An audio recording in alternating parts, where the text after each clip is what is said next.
Hey there, it's Michael. Welcome to Whole Again, the show that's here in support of the person you're becoming and your quest to live a meaningful life. And let's start by saying it's Friday. Congratulations. You made it through the week. And each Friday this year, in celebration of my 25th anniversary of my last bad day that sparked all of this, I'm sharing unsolicited tips that I've learned over the last 25 years to help me step into the person I'm becoming and live a meaningful life. And I'm sharing them each week. And I hope most of them will be, one, at least validating because you already have included them in what I would call your Full House cookie recipe, or it will offer you a new perspective that you may wish to try on. Now, some of them are going to be way off target for you, and that's okay. Take what works and leave the other ingredients behind. And this week, we're up to number 25. I was actually going to save this for later in the year, but I recently had a conversation with one of the executives I coach around a corporate change initiative, and this topic came up, so I'm moving this tip to this week. And that topic was all around being patient, which his initial reaction was like, not so much. We can't be patient. We got to go. We got to be urgent. And if that is what comes up for you when you hear the word patience, stick with me. Let me share more with you. Patience is one of those words that, well, it gets mistaken as sitting quietly, folding our hands, looking calm, letting life happen to you. And if I could tap into the wisdom of Inigo Montoya from one of my favorite movies, The Princess Bride, you keep using that word. I do not think it means what you think it means.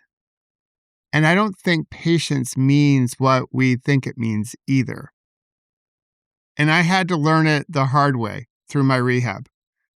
Patience, at least from my perspective, and you can push back on what I think it means, is the ability to stay engaged with reality without demanding that reality move at your preferred speed.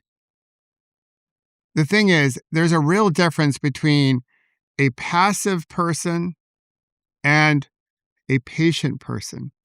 A passive person will say, there's nothing I can do. A patient person will think otherwise. They'll say, there is something I can do, but I understand that some things cannot be rushed. Back in my executive corporate days, I created a video that featured a gardener. It was a metaphor for the care that we would provide to our patients. So for this moment, I'll invite you to think of a gardener. A good gardener is patient. They water, they weed, they fertilize. They tend to the soil almost every day. What they don't do is dig up the seed every morning to check out if it's growing or not. That would kill it. So patience isn't the absence of action. It's a disciplined action without the attachment to immediate results. Through my own mindfulness practice, I've come to see patience in three parts. One part is acceptance, which we've talked about in the past here on Whole Again. It's that ability to see things as they actually are, not necessarily how we wish them to be. The second part is persistence, which is all about taking wise action consistently, even when you can't see progress yet.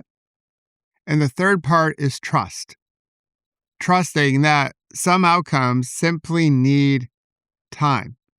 Healing requires time. Learning requires time. So we take the steps that are meaningful, that are intentional, and we trust that the outcome we're looking for will come in time. For leaders, patience often gets misunderstood. It's not about tolerating poor performance. No, it's not that at all. It means knowing the difference between what can change today and what needs consistency and frequency and repetition and the ability to endure and persistence. Basically, as I'd like to say, what can happen if we keep pedaling? We give it some time. We turn the pedals a few more times because that's what that change needs. Culture work, change management in corporate environments, well, that is patient work. Parenting is also patient work. I say that as a parent. Meditation is also patient work. It takes time. And that doesn't necessarily jive in our rush, do it right now culture, right? But all this, being patient, is essential to a meaningful life. We also know that recovery and healing definitely requires patience. That's really trusting the process. And ultimately, I think patience is about courage, at least a form of courage.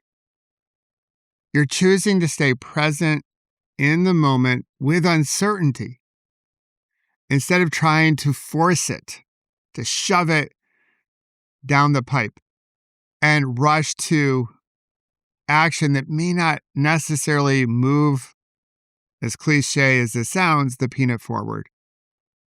Now, anyone out there can demand a quick fix. There are plenty of leaders who have a do it right now attitude.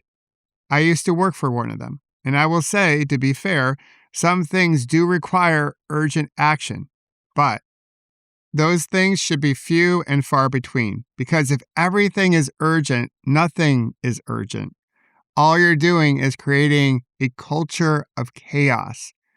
And no one performs up to their ability in that type of environment. So when you're being patient, you're being courageous. Because you're sitting and not knowing, and you keep doing the work anyway. So there you have it. Tip number 25. We're almost halfway home. How exciting is that? My encouragement for you this week is to see if you can find a couple aspects of your life where more patience would be valuable.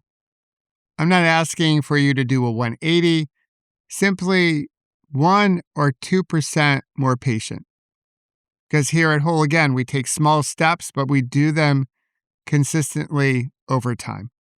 And when you feel you have that aspect of your life mastered, if you will, knowing that we probably never get to mastery, but we take steps towards it, you can add a few new areas of your life where patience could also be valuable. That's how we play the long game here on Whole Again.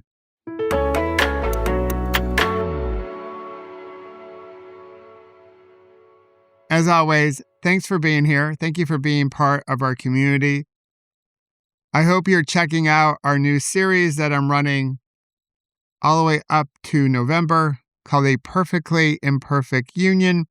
I'll have a new episode of that series for you tomorrow. But until then, let's remember to celebrate our scars as golden symbols of our strength and resilience. And don't forget to have fun storming the castle.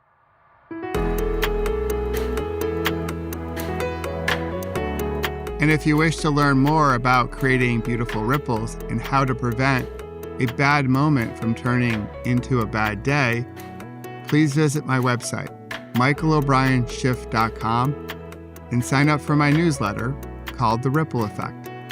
And join us each Monday, Wednesday, and Friday here at Whole Again and discover how you can heal, grow, and become more resilient. And celebrate our scars as golden symbols of strength and resilience. Until then, remember, you can always come back to your breath. You've got this, and we've got you.